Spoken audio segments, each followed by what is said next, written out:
previa al parcial del miércoles. Me estuvieron preguntando cuál va a ser la dinámica de los parciales. Todavía no la tenemos definida. El lunes me voy a juntar con el profe Castillo y con el profe Jorge para que la dinámica sea la misma para todos los grupos, ¿sí? Salvo casos muy especiales, la idea es que tengamos parezco un palestino, ¿no? Este, bueno, hace frío, ¿qué va a ser? La idea es tener el mismo criterio al momento de confeccionar los parciales.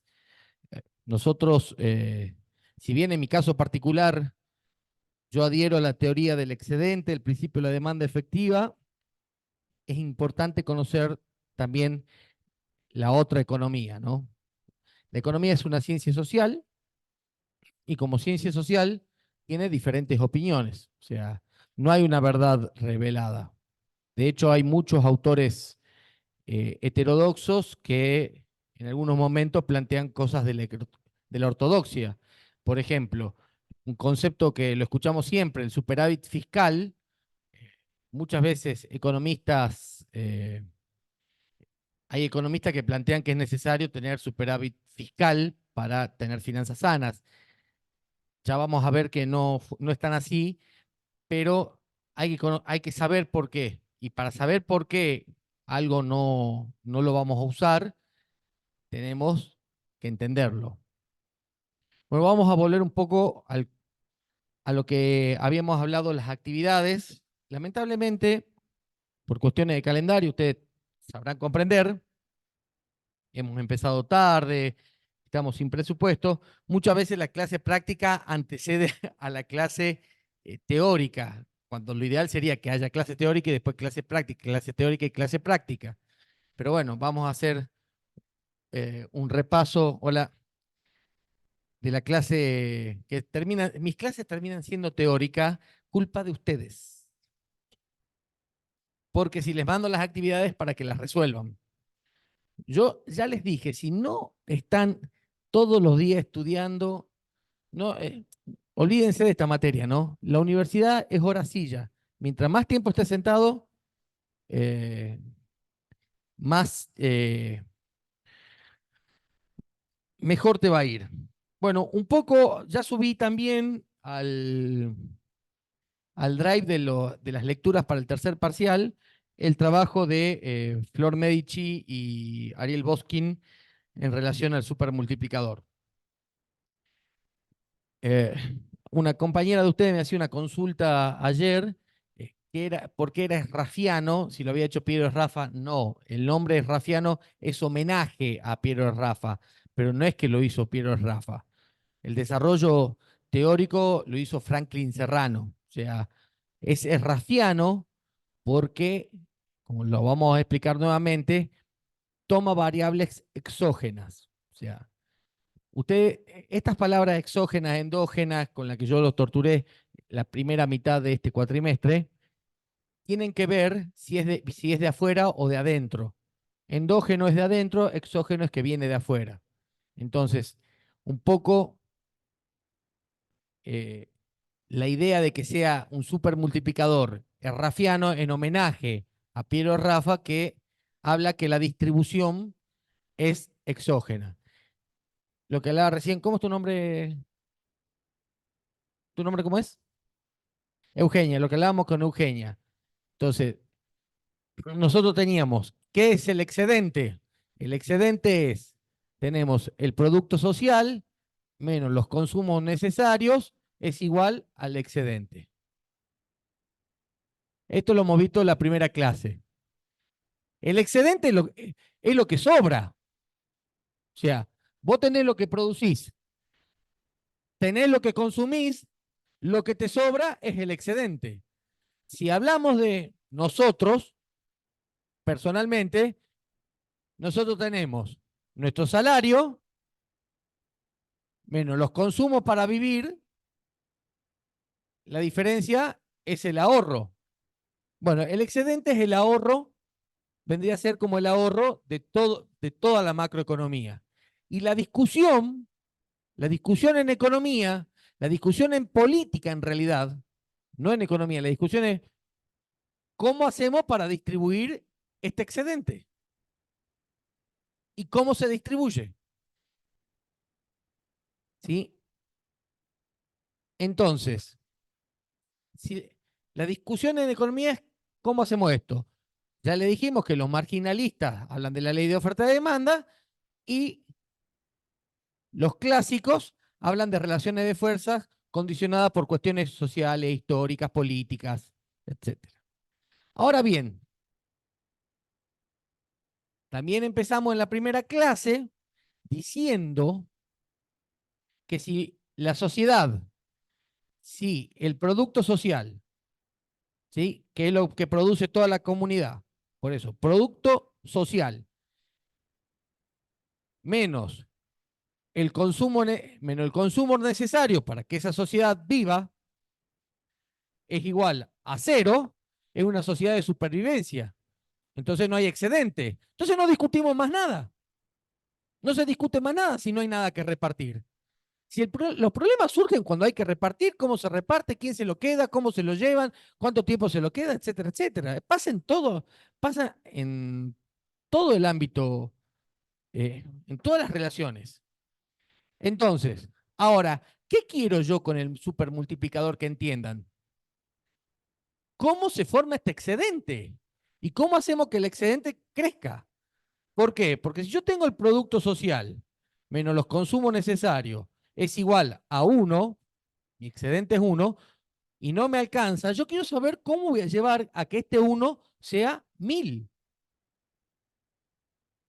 Entonces, ¿a qué recurrimos? ¿Sí? Recurrimos a modelos teóricos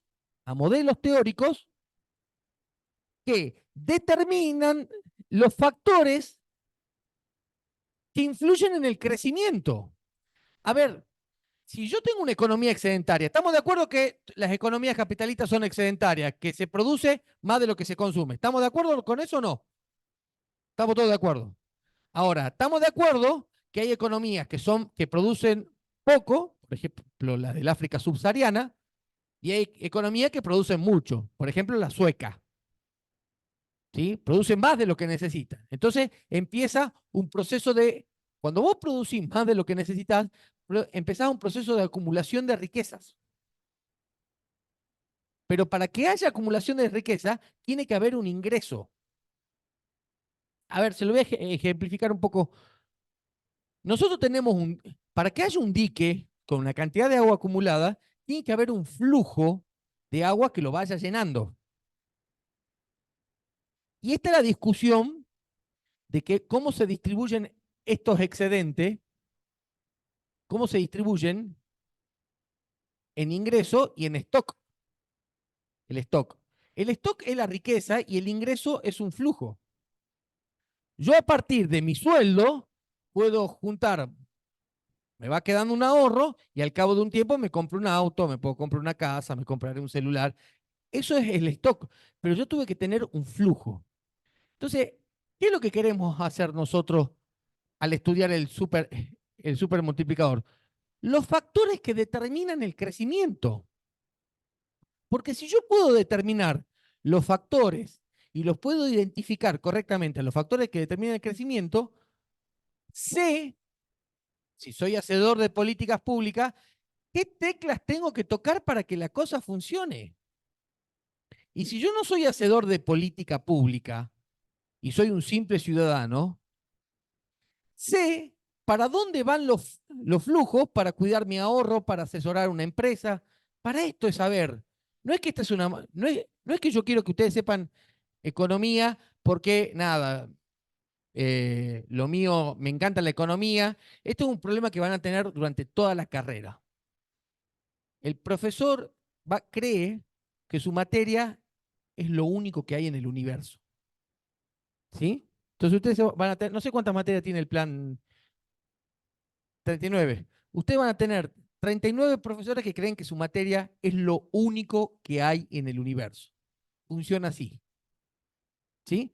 Pero yo lo que quiero que entiendan ¿Cómo son estos procesos? ¿Cómo son estos procesos sociales? Entonces, si nosotros recién hemos llegado a un consenso que las economías son excedentarias porque hay que repartir, y la discusión es cómo se reparte, también una discusión es cómo se genera este excedente. ¿Cómo generamos el excedente? Con producción me van a contestar. Sí, claro, los excedentes se generan con producción. Pero, insisto, en este siglo XX y XXI, vemos cómo hay países que producen y siguen siendo pobres, y hay países que tienen una productividad más alta.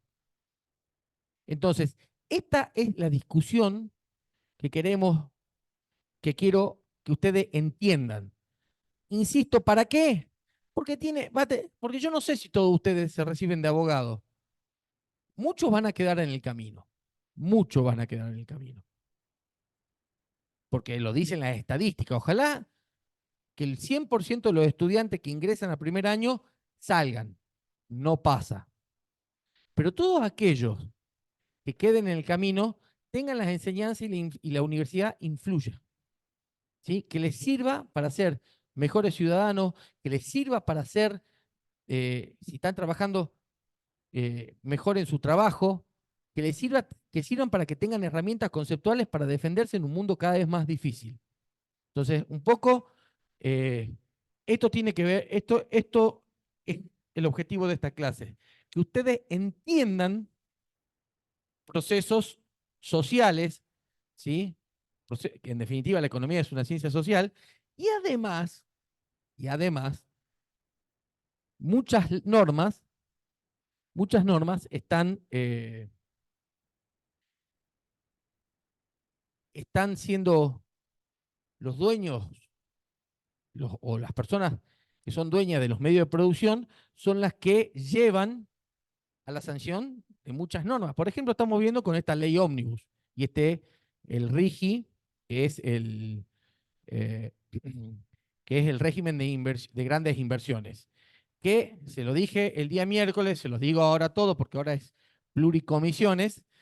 eh, es probable, vayan leyendo el RIGI, vayan leyendo todo lo que haya sobre el RIGI, porque el trabajo práctico integrador es probable, salvo, no sé, en este país 15 días es una eternidad y el trabajo práctico está pensado para julio. O sea, recién estamos en la primera decena de mayo y estoy pensando en julio. Y es una locura pensar en 20 días, perdón, casi 2 meses en la Argentina. Pero es muy probable que trabajemos sobre el RIGI, que todos los conceptos que ustedes aprendieron en un trabajo práctico integrador entiendan.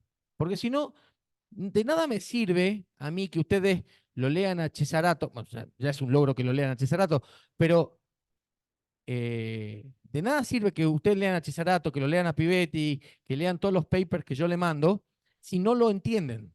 O sea, no sirve la repetición. No sirve la repetición. Entonces, mañana, cuando nos juntemos con los profesores, vamos a tratar de hacer un esquema donde ustedes puedan expresar sus conocimientos, ¿sí? Otro tema, las partes econométricas a mí no me interesan, porque hasta son difíciles para leer para los economistas.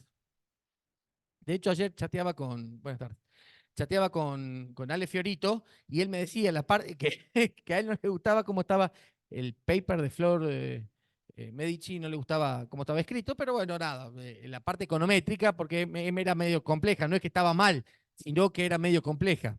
Porque a veces, ¿qué es lo que pasa? El problema es que tenés pocas hojas y tenés que tener capacidad de síntesis. Para mí la capacidad de síntesis es un sinónimo de inteligencia. Entonces, Flor y Boskin tuvieron que poner, ambos doctores en economía, tuvieron que poner muchísima información en 20 hojas.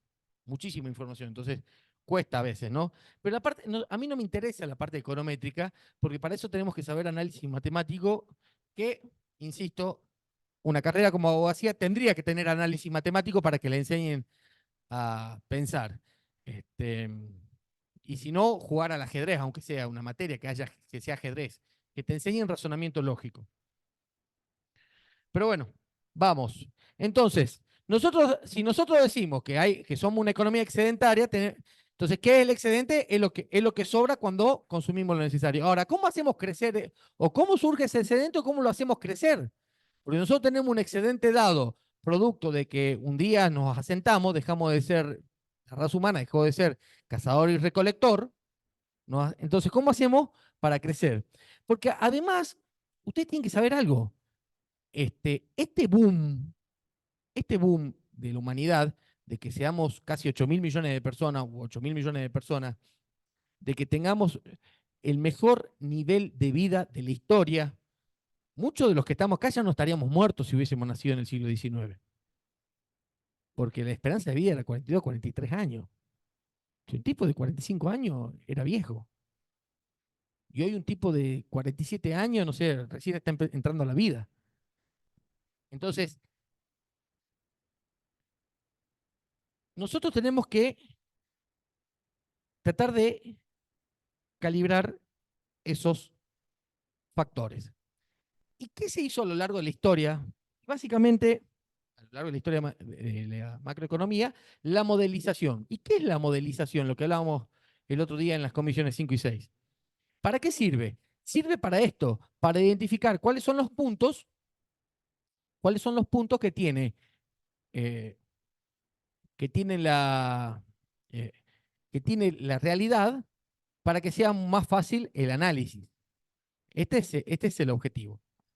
Bien, nosotros partíamos siguiendo el planteo de Franklin Serrano, que es el que habla del efecto del supermultiplicador raffiano, de este modelo, que es un modelo económico. Él intenta corregir el modelo de Harrod, ¿no? Lo hablábamos el otro día, Harrod, que es un pensador post-keynesiano. Sabemos que después de Keynes, se descubre no es que se descubre, porque estaría mal, Keynes observa que que políticas que empezaban a tomar ciertos líderes, básicamente Franklin Delano Roosevelt y Adolfo Hitler, sí, Adolfo Hitler, donde el gasto generaba, el gasto del Estado generaba un efecto multiplicador. Keynes observa eso, porque las políticas del New Deal, que es un conjunto de leyes del año 33, Keynes escribe en el 36, las políticas empiezan a generar que Estados Unidos salga de su depresión económica. ¿Por qué Estados Unidos llegó a una depresión económica? Porque un día, el 29 de octubre, la gente perdió ese estado de confianza y se cayó la bolsa. Entonces, está bien, hubo gente que perdió en la bolsa. Nada, es timba. Te fuiste al casino, te terminaron esquilmando y chau. Hasta ahí no pasa nada. Pero ¿cuál es el problema? Hoover no tuvo mejor idea que tomar políticas que a esa crisis la conviertan en una depresión. Entonces empezaron a hablar del tema del superávit fiscal, Hoover empieza a tomar políticas, ¿sí?, ortodoxas, clásicas. ¿Y qué pasó? Estados Unidos termina en una depresión. ¿Estados Unidos terminó en una depresión? No, todo el mundo terminó en una depresión. El mundo terminó en una depresión. De hecho, acá el primer golpe de Estado se da en esa época, en el año 30. ¿Sí? Entonces, el 6 de septiembre del 30. Sí, el 6 de septiembre del 30. ¿Ustedes saben quién fue uno de los que dijo que el golpe de Estado estuvo bien hecho? El abuelo de Horacio Rodríguez Larreta.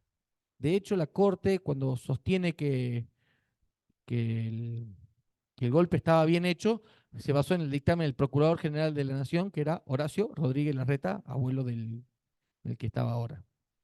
Cosas de la historia, ¿no? Este,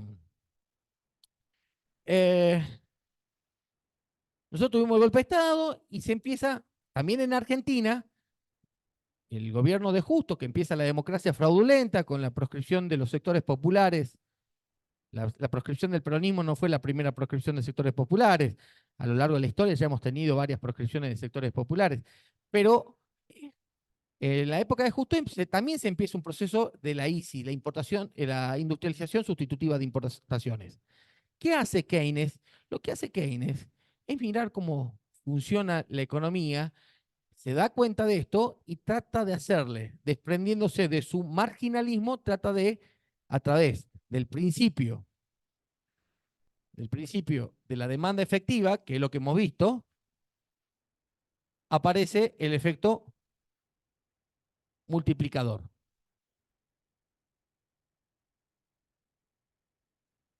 Entonces, esto ya lo hemos visto la clase anterior. Harrod lo que hace es trata de modelizar que uniendo el multiplicador con el acelerador.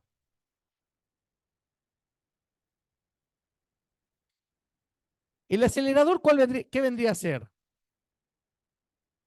El acelerador vendría a ser las inversiones que amplían capacidad productiva. Pero el problema que tanto este acelerador como el multiplicador generaban un modelo inestable. Y el modelo inestable provoca recesiones. Si nosotros no modelizamos bien, tomamos malas decisiones. A ver, yo le digo esto. Ustedes van al médico y le hacen mal los análisis, le hacen mal los estudios, o se lo hacen de manera incompleta, el médico puede tomar malas decisiones. Los hacedores de políticas públicas también. O sea, vos para tomar buenas decisiones, tenés que tener toda la información. Y a esa información, si entramos ahora a la página del INDEC, tenemos una serie de datos. Entonces, tenemos que leer esos datos. ¿Y con qué leemos? Con los anteojos. ¿Qué son los anteojos? Es la teoría. Entonces, por eso todo esto se habla de teoría y no de leyes. Muchas veces, por ejemplo, la oferta y demanda quieren decir la ley de oferta y demanda. No, no es una ley, porque no se cumple acabadamente y porque además la llaman ley porque el que nomina, domina. El que pone el nombre, domina. Acuérdense de esto. Hay que preguntarse por qué se llaman así las cosas. ¿Sí? Si van a ser abogados, tengan espíritu crítico. Si no van a tener espíritu crítico, están a tiempo de no embarcarse en esta carrera. ¿Por qué tienen que tener espíritu crítico? Porque le va a salir una sentencia y si no la sabes criticar a la sentencia no lo vas a poder recurrir. Así de sencillo. Bien, Harrod hablaba también de que esto te daba la tasa garantizada eh, de la capacidad, para que haya una tasa garantizada de crecimiento,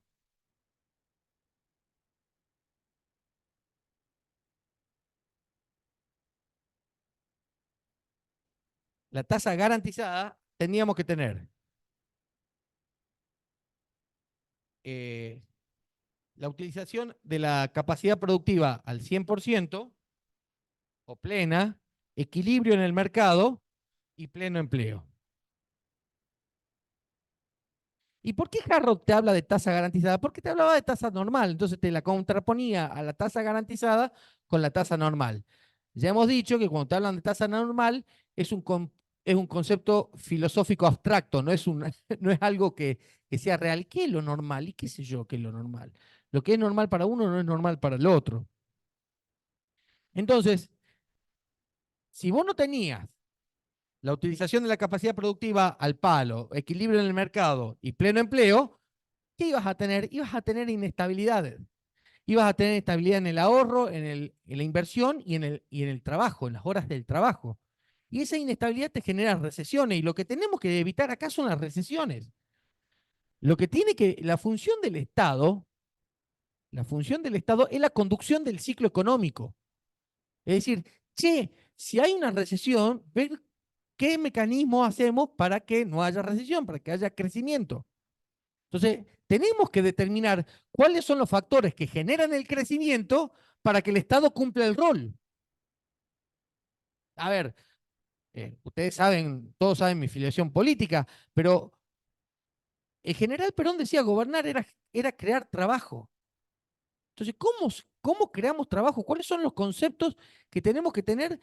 Determinar los factores que te posibilitan el crecimiento, que a su vez, si hay crecimiento, hay generación de laburo. Es básico. Entonces, si nosotros seguimos el modelo de Harrod, ¿sí? tenemos, tenemos este problema, que nos está faltando algo acá. Porque la inversión que es el acelerador, ¿quién la hace? Los privados. ¿Y los privados cuándo la hacen? Cuando hay consumo. Y entonces empiezan, no se desembaraza de este concepto marginalista de la confianza. Porque, ¿cuándo invierten los privados? Cuando hay consumo, cuando hay confianza, y cuando hay buen clima de negocio, y cuando hay un gobierno que respeta la seguridad jurídica y y todas las cosas que escuchamos nosotros en los medios de comunicación. Confianza, buen clima de negocio, seguridad jurídica, etcétera, etcétera, etcétera. Pero el modelo de Harrod era inestable en este sentido. Entonces, nosotros, tomando, ¿sí?, el modelo del supermultiplicador errafiano, tenemos cómo vamos a determinar las causas que nos llevan al crecimiento. Porque nosotros queremos, como gobierno, ¿sí?, como Estado, queremos determinar las causas que llevan como crecimiento. Sí, pero profesor, yo no soy gobierno. Sí, entonces vos vas a ver que las medidas que toma el Estado, si no aumenta, si no son las medidas correctas, te puede llevar a generar una recesión. Entonces vos podés protegerte y decir, che, yo no pongo la guita acá, cuido mis ahorros, o asesorar correctamente a los que hagan derecho privado, asesorar correctamente. Le digo a un cliente, ustedes meten un daño y perjuicio, se encuentra la viuda y le dicen, che, bueno, fíjate qué es lo que hace. Yo sé que en Argentina tenemos un máster, nosotros tenemos un máster de finanzas, porque de hace 50 años vivimos vivimos con el tema de que hay que jugar con el dólar. El año que viene vamos a cumplir 50 años de saber que nuestra moneda de reserva es el dólar, y que el peso argentino, salvo algunas excepciones, este, nunca cumplió la función de reserva de valor. Sí te sirve como unidad de cambio, sí te sirve para fijar precios, pero no sirve para reserva de valor. Entonces, ¿dónde está el trapo acá? Porque ahora quiero avanzar esto lo más rápido posible. Eh, Hagan las consultas que quieran hacer, pregunten lo que quieran preguntar, eh, y después quiero hablar sobre lo que hablé muy poquito el día miércoles, que es el paper de Kalecki, que lo hablamos muy poquito, así lo analizamos. Ah, otro tema. No tengan miedo de leer que dos autores se contradicen. No tengan miedo de leer que dos autores se contradicen. ¿Cuál es el problema que dos autores se contradicen? Son distintos puntos de vista. Y no está ni bien ni mal. O sea, si ustedes me dicen, mire, fulano dice tal cosa y Mengano dice tal otra, bueno, fulano dice tal otra. ¿Lo entendés lo que dice, por qué lo dice fulano? ¿Y lo entendés por qué dice Mengano? Sí, bueno, listo, ya está. Esto es una ciencia social, no es una ciencia exacta. O sea, no tomen esta materia. Yo creo que ninguna materia tendrían que tomarla. Pero hay materias, por ejemplo, como el derecho penal, que dice que matar a otro tiene 25 años. Mataste a otro, sí, tiene 25 años. Temático, punto. El derecho penal tiene mucho de lógica. Ahora, en el derecho privado, tenés que leer 2 y 3 veces. Miren, hoy con un compañero de trabajo estábamos leyendo la ley de sociedades. Entonces, el artículo 60 de la ley de sociedades dice, los administradores deben inscribirse en el registro público de comercio. Eso dice Y cuando veíamos el texto, yo le decía, pero vos te estás confundiendo porque administrador es en la inteligencia de la ley es el representante legal, porque el artículo 58 te dice los administradores o representantes legales. Era una discusión para ver si se le daba la clave fiscal no a un gerente de una empresa. Yo le decía, mira, que te traiga un poder con un acta de directorio, se la da, porque la clave fiscal es tu firma, ¿sí? Entonces, que yo te la doy y hay una resolución en AFIP que se la tienen que dar al representante. Me decía, pero le tenés que dar al apoderado. No, porque no está inscripto. O sea, era una discusión. O sea, y tenés dos puntos de vista, y no es que él estaba mal, ni yo estaba. O sea, yo le decía, tenías que ver otras normas, qué sé yo. Pero podés tener dos puntos de vista, y él tenía razón. Si vos te vas a la literalidad del texto, los administradores también tienen que estar inscritos en el registro público de comercio, aunque no sean representantes. Pero bueno, tenés que darle toda una concepción. Entonces, esto es interpretar. El derecho es interpretar. Y para interpretar tenés que conocer. Porque vos no podés interpretar lo que no conoces. Es básico. Si ustedes quieren interpretar, no sé si hay alguno que profese alguna religión de la península índica, pero si quieren querer interpretar a los indios sin conocer a su historia, digo, y, y mi tarea acá es darle la mayor cantidad de conocimientos posibles y que ustedes se hagan las preguntas. Y después nos sacaremos las dudas. Y si están las dudas, bueno, están los libros. Y está el aula virtual y nada, y muchos tienen mi celular y trato de contestarles. Pero esta es la tarea. No, no le quiero dar mi idea no es darle el conocimiento procesado. Por lo menos creo que no hay que darle el conocimiento procesado. Esto, insisto, no es la siglo XXI. Me van a matar lo de la siglo XXI, pero bueno, me va a hacer un juicio del siglo XXI en algún momento. Bueno, entonces, nosotros teníamos que,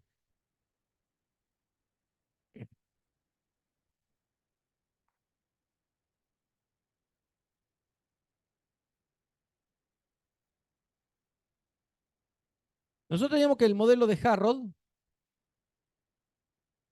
¿sí? En el modelo de Harrod, ahora vamos a entrar, teníamos el multiplicador, ¿sí? El acelerador,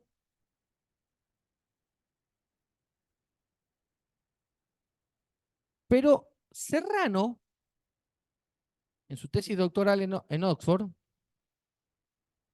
incluye el gasto autónomo. Como tercera variable, que si viene la tercera variable en la historia, es la primera, ¿sí? Es la tercera, pero es la primera. Es el punto de partida, ¿sí? Este sería el 2, el momento 2, y este es el momento 3. Autónomo. Bien. ¿Qué es? ¿Por qué? Porque después de Harrod vinieron otros pensadores dentro del principio de la demanda efectiva. Yo quiero otra cosa que por ahí cuesta. Este, por lo general los economistas ingleses son clásicos y los economistas americanos son neoclásicos, ¿no? O sea, el pensamiento económico clásico es un pensamiento económico inglés, ¿no? Por ejemplo, en la escuela de Cambridge les explicaba, yo tengo todo anotado porque si no me voy por las ramas y terminamos hablando, no sé, de que Kylian Mbappé ya se fue del PSG. Este, y en Inglaterra, a su vez, hay dos universidades grandes que son Cambridge y Oxford. La gente de Cambridge decía que la estabilidad a largo plazo, la utilización de la capacidad productiva se equilibraba con la demanda agregada, ¿sí? Y que las variaciones la inflación tenía por los desajustes entre la utilización de la capacidad productiva y la demanda agregada. En cambio, en Oxford decían que la distribución es a largo plazo, ¿sí? Se ajusta a largo plazo, y que era muy difícil hacerla en el corto por la presencia de monopolios y oligopolios. Por eso yo cuando hablo de distribución del excedente, se los doy en jujeño, el reparto de la torta que sobra. ¿Sí? Entonces, hacemos una torta, nos comemos la mitad porque tenemos que vivir. ¿Quién se lleva la otra mitad de la torta? ¿Quién se lleva la porción? Hay un libro de autoayuda, esto que quién se ha llevado mi queso, bueno, ¿cómo se reparte el queso? Sí, hay un libro de autoayuda, ¿no? O cómo repartir lo que sobra. Hacemos un asado, che, bueno, ¿cómo repartimos lo que sobra? No, el dueño de la casa se queda. ¿Viste cuando va a un asado? Se me acaba de ocurrir, vos vas a un asado, ¿no es cierto? Ponemos toda la canasta. Bueno, comemos el asado. Ay, se lleva ¿quién se queda con el asado que sobra? Queda el dueño de casa. Porque yo puse la parrilla, lo tuve que bancar los borrachos. Son las 6 de la mañana, váyanse toda la mierda. Ustedes bien, pero es así. Bueno, esto es un poco la economía. Che, lo que sobra, lo partimos en partes iguales, lo partimos en los que trabajaron, le damos un poquito más al asador porque laburó, o le damos un poco. Esta es la discusión. Entonces, por lo general, nosotros no somos ni los dueños de casa, no somos los dueños de casa, somos el asador, somos el que ponemos la mesa, el que lavamos el plato, pero el dueño de casa no somos nosotros. Entonces, ¿y quién se queda con el asador? El dueño de casa, aunque no haya hecho nada, aunque le haya dicho, toma, acá está la llave, anda a buscar, y después se queda con el asado. Bueno, esto es lo que pasa, y esto es lo que tenemos que hacer. ¿Cómo, como nosotros, como no hay restricciones a la oferta, porque siempre se puede producir un poquito más, ¿sí? Entonces, lo que nosotros tenemos que hacer es ver cómo generamos el crecimiento. Y para generar el crecimiento, habían descubierto el multiplicador y el acelerador, pero generaba inestabilidad. Entonces, Serrano demuestra que con el gasto autónomo se merma esa inestabilidad. Entonces, ¿por qué? ¿Qué era la inestabilidad en los otros modelos? La recesión. Entonces, ¿qué es lo que tenés que evitar como Estado? Que haya recesiones. Ojo, si vos no tenés recesiones, después tenés otros quilombos, ¿no? Son otros los quilombos, que lo vamos a ver. No digo que el que no haya recesiones no te traiga otros problemas. Máxime es una economía como la economía argentina, que es una economía con una matriz incompleta. Que además de tener una matriz incompleta, ¿sí? Tenemos un desequilibrio entre las dos grandes, entre la industria y el campo, que son los dos grandes productores, generadores, hay un desequilibrio, porque yo se lo conté, muchas veces tenemos un campo muy eficiente en la producción de divisas y tenemos una industria bastante ineficiente en la producción de divisas. Pero eso no significa que la industria esté mal. Lo que hay que hacer es darle bola a la industria y hacer un plan de desarrollo de industria. ¿Para qué? Para completar tu matriz productiva. Lo que pasa es que nosotros tuvimos un crecimiento industrial. De hecho, hemos llegado, el primer avión de reacción de Latinoamérica lo hicimos nosotros, el Pulqui. O sea, tuvimos un auto de desarrollo nacional que fue el auto justicialista. Digo, nosotros lo que teníamos que haber hecho es continuar un desarrollo tecnológico que fue truncado en el 55, después fue truncado en el 76, después en los 90 también nos acordaremos, yo tenía 11, 12 años, pero ¿se acuerdan que tuvimos que desarmar el misil Cóndor? Los que somos más grandes nos acordamos. Una de las imposiciones para el plan Brady fue desarmen el desarrollo del misil Cóndor, que era un misil de largo alcance, o sea, estábamos desarrollando esas cosas. Teníamos, eh, había la fábrica Embraer, esta la que hace los aviones de aviónica, continuó un desarrollo similar al que nosotros teníamos con FADEA y que nosotros lo truncamos. Ellos no, ellos continuaron. Y hoy Brasil produce aviones, exporta aviones. Miren, si nosotros Y nosotros estamos dando vuelta con el Pampa y todavía no podemos armarlo. Y a eso sumarle el problema que tuvimos con la guerra con Inglaterra, que no nos venden, no nos venden repuestos y hay cosas que se hacen en Inglaterra y las necesitamos, y nosotros las necesitamos, pero tenemos un embargo comercial en productos ingleses de aplicación bélica, gracias a la gran decisión de Galtieri, ¿no? Capo Galtieri. En fin, no, estoy siendo irónico, estoy siendo irónico, ¿no? Estoy siendo irónico, me parece una basura, una mierda, Videla y los Villarroelitos. Bueno, el gasto autónomo. ¿Qué habíamos dicho que era el gasto autónomo? Es el gasto realizado y que no tiene por objeto, que no tiene por objeto aumentar la capacidad productiva. ¿Por qué? Si tuviera por objeto aumentar la capacidad productiva, sería acá, estaría en el acelerador.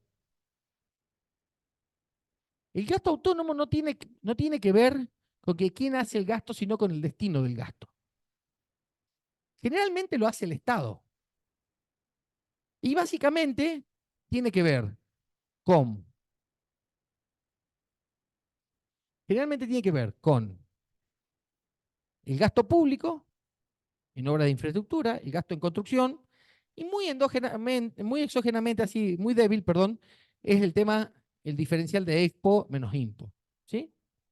Porque ese diferencial de Expo menos Impo que te da el comercio exterior, te aumenta, ¿qué? Te aumenta dinero en la economía.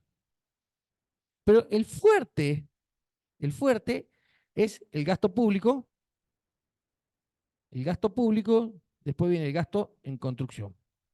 ¿Sí? Pero en gasto en construcción que no aumente capacidad productiva. Construir una fábrica va al acelerador, construir una casa va al gasto autónomo. Bien, ¿qué es lo que demuestra la econometría en el trabajo de Medici y Boskin?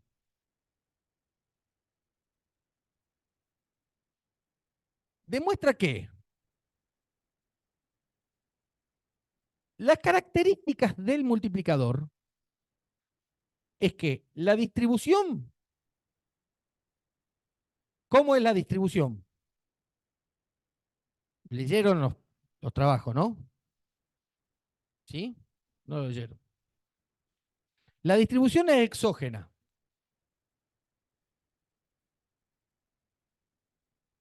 Ya lo hemos visto, que distribución exógena significa que se define desde afuera del sistema económico. ¿Sí? La tasa de crecimiento,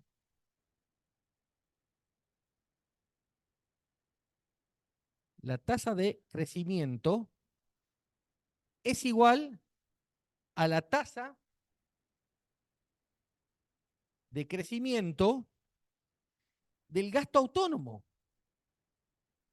O sea, que la tasa de crecimiento del producto es igual a la tasa de crecimiento del gasto autónomo. Es decir, que si aumenta el gasto autónomo, aumenta la producción.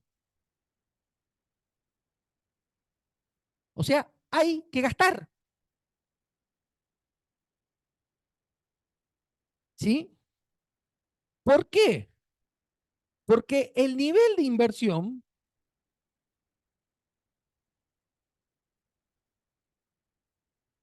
no está dado por la confianza del clima de negocio, ni la seguridad jurídica, ni el biribiri. El nivel de inversión está determinado por el nivel de producción. El nivel de inversión está determinado por el nivel de producción. Si yo tengo un negocio que vende cerveza, tengo 4 heladeras, pero vendo el volumen de 2, ¿para qué voy a comprar una quinta heladera? ¿Para qué voy a comprar una quinta heladera? Tengo 2 paradas. Lo que yo le contaba, Holcim tiene el 40% de su fábrica parada. ¿Para qué va a poner un horno más? ¿Para qué va a hacer más cemento si tengo el 40%? El nivel, entonces, ¿cómo vamos relacionando? Si el nivel de inversión está atado al nivel de crecimiento y el nivel de crecimiento al nivel del gasto autónomo, entonces, ¿qué tengo que hacer? Aumentar el gasto autónomo. ¿Y qué es el gasto autónomo? Todo aquello que no está destinado a ampliar la inversión productiva. ¿Y quiénes hacen el gasto autónomo? Y el Estado. Y el Estado. Cuando yo en la primera clase le decía, ustedes saben que la econometría a mí no me gusta, salvo dos ecuaciones. Cuando hablábamos de la ecuación macroeconómica básica, que el Producto Nacional, en el paper de Boskin es la Y, es igual a la suma de el gasto público más el consumo más la inversión más exportaciones menos importaciones, lo que te está diciendo es que el gasto público es lo que empieza a hacer mover la rueda. Porque si no hay gasto público, no hay plata. La, exacto. Si ustedes sacan un billete,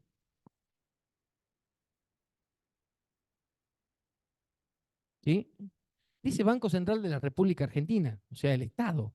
El Banco Central de la República Argentina es el Estado.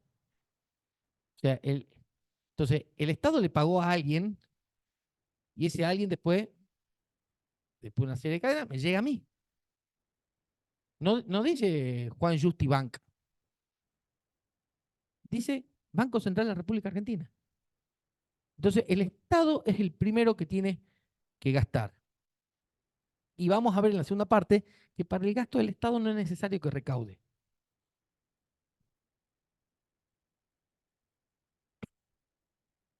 Medici prueba, Medici y Boschi prueban esto, el punto 2, que la tasa de crecimiento del producto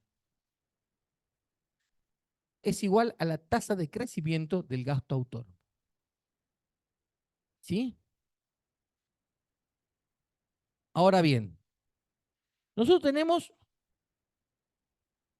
y esto también lo hablan Flor y Ariel, digo Flor porque la conozco, no porque el año pasado estuvimos haciendo un posgrado. ¿Qué es lo que dicen? En la página 6 se las leo para que, sobre la discusión de las causas, por eso cuando yo digo, cuando hablamos de modelización, etcétera, etcétera, o sea, la discusión de las causas que explican el relativo estancamiento, ¿sí? Estaba hablando acá de la última etapa, que es la etapa que estamos viviendo, ¿por qué está estancado el, el país? Porque ustedes saben, yo ya se los había dicho, pero lo vuelvo a traer. Eh, Tengo el dato acá en el celular. Mm, Deme 2 segunditos. Negativo. ¿Qué tiene una? Perdón, perdón, perdón. Qué pesado.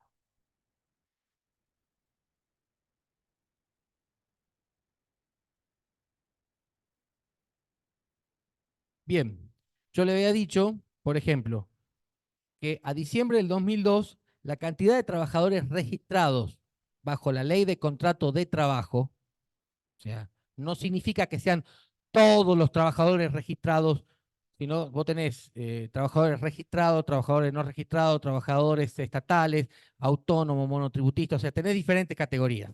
Pero la categoría más simbólica es siempre la del trabajador registrado bajo la ley de contrato de trabajo. El tipo que trabaja y está en blanco. Trabaja en el empleo privado y está en blanco. En diciembre del 2002 eran 3.506.000. En diciembre de 2007 eran 5.700.000. Tuviste una variación de 2.200.000. Una fuerte etapa del gasto público, el gobierno de Kirchner.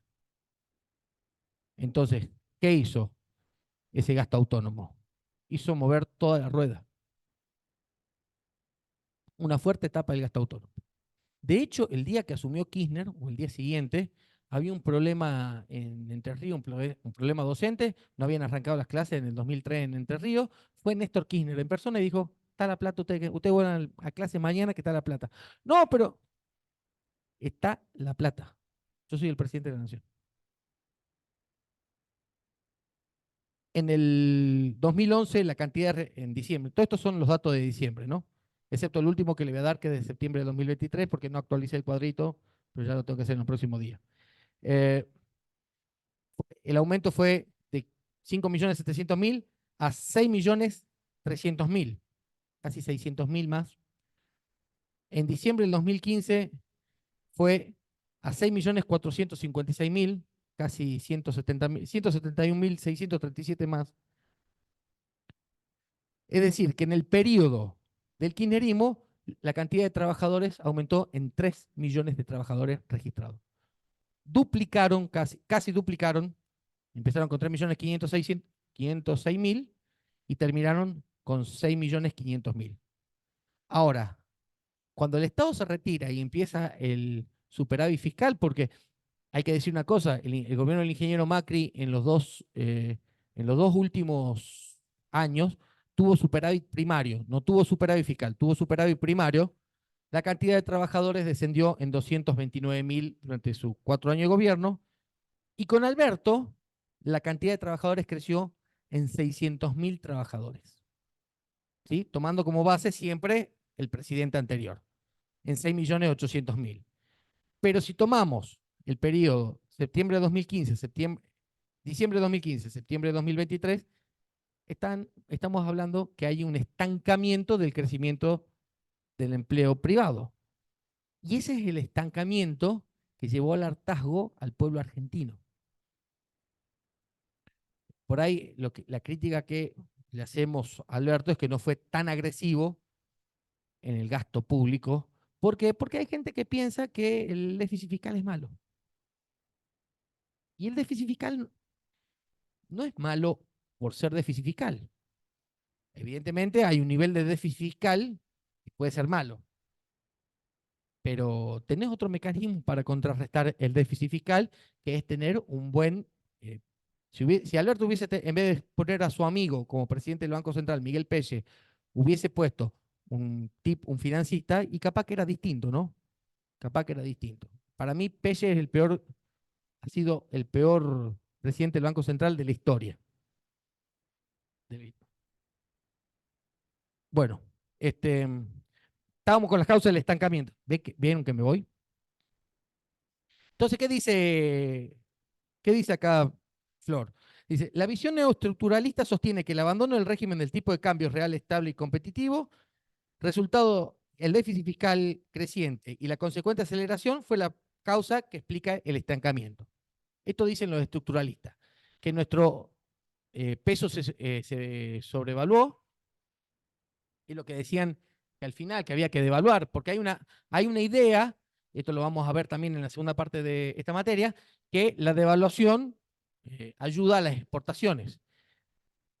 Pero, si bien el diferencial de exportaciones es un componente del gasto autónomo, o sea, digo el diferencial porque es lo que te queda, exportaciones menos importaciones, es muy débil. Y además, el problema de las exportaciones es que nosotros generalmente exportamos la misma cantidad de cosas, haya o no haya recesión, porque nosotros exportamos básicamente commodities. O sea, entonces los commodities el mundo nos lo demanda, y no somos fijadores de precios, sino somos tomadores de precios. Entonces, esta idea de tener un tipo de cambio que sea competitivo, es decir, un dólar alto, esto es básicamente el dólar alto. Si vos tenés dólares altos, tenés salarios bajos. Y eso te complica para el efecto multiplicador, ¿sí? Porque la gente no tiene plata. En cambio, la otra visión, ¿sí? Dice, Amico y el resto, el origen del deterioro de la actividad fue la reducción de los gastos autónomos de la demanda agregada, principalmente el gasto público, en un contexto de endurecimiento de la restricción externa. Tema que no se lo voy a tocar ahora, pero es uno de los límites. La restricción externa es uno de los límites por arriba del multiplicador, de este supermultiplicador. Nosotros tenemos acá arriba el límite arriba es la restricción externa, y el límite abajo es la restricción política. ¿Sí? Entonces, ¿vos cómo jugás con esto? Vos jugás, aumentamos el gasto público, hacemos crecer, hacemos andar la economía, ¿sí? Y a su vez, si anda la economía y no es un pico, o sea, no es una cuestión de moda, no es una cuestión, no es un veranito, no es un veranito, ¿qué dicen los empresarios? Che, esto no es un veranito. Entonces empiezo a invertir. Y, y cuando empiezo a invertir, también empiezo la inversión, y bien amplía la capacidad productiva, pero hasta que amplía la capacidad productiva es un consumo, ¿no? Y sucede que cuando empezamos a consumir, porque tenemos una matriz productiva incompleta, porque además tenemos una estructura desequilibrada, donde los dueños de los dólares no es el Estado, como podría ser en Perú, como podría ser en Chile, donde Chile sí son re liberales, pero Codelco es del Estado chileno, ¿no? Nos jodamos, Chuquicamata es del Estado chileno. Chuquicamata es la principal mina de cobre que tienen los chilenos, que está del otro lado de Jama. Vos cruzás Jama, llegás a Calama y ves Chuquicamata. O sea que también de este lado debe haber cobre. Y encima la están haciendo bosta. O sea, vos ves cómo cortan el cerro y cómo la minería de gran escala, ¿no? Bien, entonces, nosotros tenemos un problema, que esto te genera la restricción externa. La restricción externa. ¿Qué es la restricción externa? La restricción de divisas, la falta de divisas que tiene un país para hacer frente a su balanza comercial.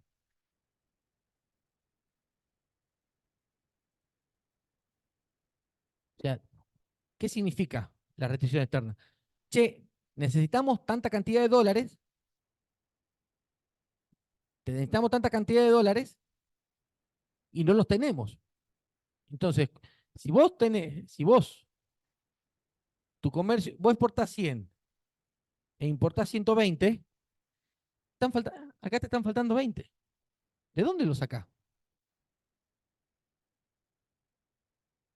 O asaltamos el Banco, la Reserva Federal como el plano Vaca, les recomiendo el video de ese YouTube que está muy bueno, o nos endeudamos. Pero ¿qué pasa con el endeudamiento? El endeudamiento tiene un límite, no te puede endeudar más que la capacidad de pago. ¿Quién te va a prestar dólares si no podés devolverlo? Entonces, lo que tenés que ver, entras a analizar cuáles son las importaciones. Entonces, empezás a poner el dólar turista para que la gente no vaya al exterior, o sea, para no importar servicios turísticos, porque si nos vamos de vacaciones a Calama, nos vamos de vacaciones a Florianópolis, nos vamos de vacaciones a París, estamos importando servicios turísticos. Empezamos. No, no, eso tiene que ver con la liquidación. Sí, sí, no. Eso es para que lo liquiden, pero estamos analizando. No, no nos vayamos cuatro casilleros más. Vamos piano a piano que va lontano, porque después a mí me mandan los mensajes a las 11 de la noche diciendo, doctor, no entiendo. Entonces, empezás a poner restricciones acá. Entonces, te empiezo a frenar. Te pongo este sistema que ponían de licencia no automática, te pongo las licencias no automáticas. ¿Qué son las licencias no automáticas? Que, eh, que vos no, vos sos importador y para importar de nuevo tenés que volver a hacer todo el trámite. Te complico la importación. Tiene un problema que complicarte la importación. En un pueblo como los argentinos, que no somos, que nuestra moral es bastante flexible, te genera nichos de corrupción. ¿Sí? O sea, no nos hagamos, ay, yo soy moral. No, no. Esa no me la creo.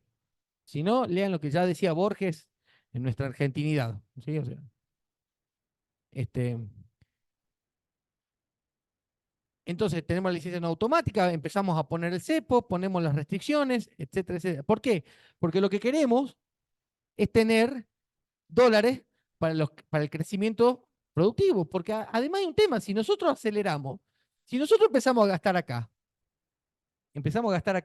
y esto genera el multiplicador, y la gente consume, la gente consume, la gente consume, la gente consume, la gente consume, y el empresario tiene que invertir y tiene que traer cosas de afuera. Empiezan a vender autos, empiezan a vender aire acondicionado los empresarios. Sí, yo te pongo la fábrica, pero no todo, no puedo fabricarte todo el auto acá, porque la computadora de la Toyota viene de Japón. Y el chip que tiene la computadora de la Toyota lo hacen en Taiwán. El 80% de los microprocesadores del mundo lo hacen en Taiwán. O sea, no hay forma. Y bueno, hagamos microprocesadores, pongamos una industria acá, hagamos microprocesadores. Taiwán hace 40 años que viene haciendo microprocesadores, o sea que, listo, la pongamos, pero dentro de 40 años y el problema lo tenemos ahora. Por eso, sí, yo siempre digo, urge un plan de desarrollo. Porque nosotros, si empezamos a hacer microprocesadores, vamos a ser re ineficientes. Va a ser más caro todavía. Entonces, hacia arriba, la restricción política, la restricción es la restricción externa. Y hacia abajo, ¿sí? Porque el otro día lo hablaba con Ale Fiorito, el multiplicador es la nafta. Si te quedas sin nafta, el multiplicador acelera, super multiplicador, perdón, te acelera, pero también te desacelera, te frena. ¿Estamos? Entonces, si vos, que el acelerador, si vos le pones nafta, te acelerás y te va.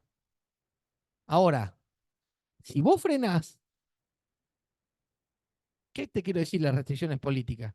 Las restricciones políticas tienen que ver hasta cuánto se aguanta el pueblo argentino o el pueblo de determinado país, en este caso voy a hablar del pueblo argentino porque somos argentinos, cuánto se aguanta vivir en la pobreza. O sea, ¿cuál es el margen de tolerancia social? Este es el tema, esta es la restricción abajo.